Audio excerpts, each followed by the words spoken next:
हमें देवशयनी एकादशी से लेकर देव उठनी एकादशी तक सारे सांसारिक व्यवहारिक कार्यों से रोक दिया जाता है? क्यों बोला जाता है कि शादी ब्याह नहीं करनी, गृह प्रवेश नहीं करना, इन चतुर्मास में कोई भी ऐसा कार्य नहीं करना? क्योंकि ये देव सम्मेलन का चतुर्मास होता है। देवशयनी से देव उठनी तक सारे देवों का कार्य किया जाता है। जैसे कि आषाढ़ी एकादशी के बाद ही सावन मास आ जाता है, मतलब देवशयनी के बाद ही सावन मास आ जाता है, तब हम शिव जी की आराधना पूजा करते हैं। शिव जी संसार की संरचना कर रहे होते हैं। उसके बाद जन्माष्टमी आती है जिसमें हम भगवान कृष्ण को पूजते हैं, वो संरचना में लग जाते हैं। उसके बाद गणपति उत्सव पे हम सब गणपति मनाते हैं, गणपति पे भार होता है सृष्टि संरचना का। उसके बाद पितृपक्ष आता है जिसमें पितरों को मान सम्मान देकर, पितरों को याद करके कि हम जो साल भर उनको भूलते हैं, उन 15 दिनों में हम उनका मान सम्मान करके, उनको याद करके उनका आशीर्वाद पा सके।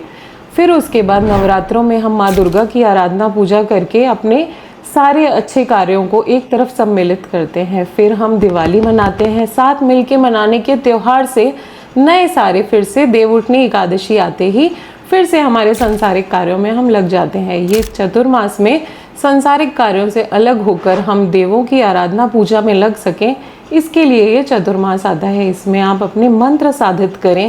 जो मंत्र आप साधना चाहते हैं उसको 1008 बार ब्रह्म मुहूर्त में उठकर ज़रूर कोशिश करें कि सेम टाइम पे आप उस मंत्र की साधना करें। 1008 ना कर सके तो 108 बार तो इस चतुर्मास में ज़रूर से ज़रूर उस मंत्र की साधना की आराधना करें और अपने देव को आराधित करें। अपनी इच्छा पूर्ति के लिए किसी भी एक अन्न का इन 4 महीनों के लिए त्याग कर दें जो आप देवशयनी से देव उठनी तक नहीं ग्रहण करेंगे।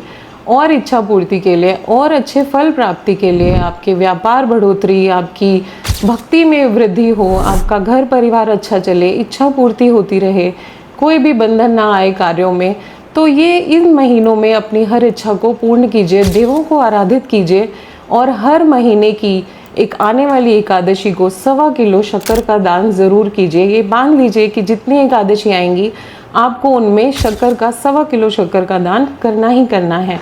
और तुलसी क्यारे में जल एकादशी को बिल्कुल मत दीजिए, क्योंकि माँ तुलसा का निर्जला व्रत होता है उस दिन भगवान विष्णु के लिए, इसलिए हम तुलसी को जल नहीं देते रविवार और एकादशी को। और इन सब चीज़ों का मान सम्मान करते हुए देवों को अपना समय दीजिए, सारी आराधनाएं कीजिए, अपना समय सुधारिए और अपने जीवन को लाइन पर लाइए। Thank you so much.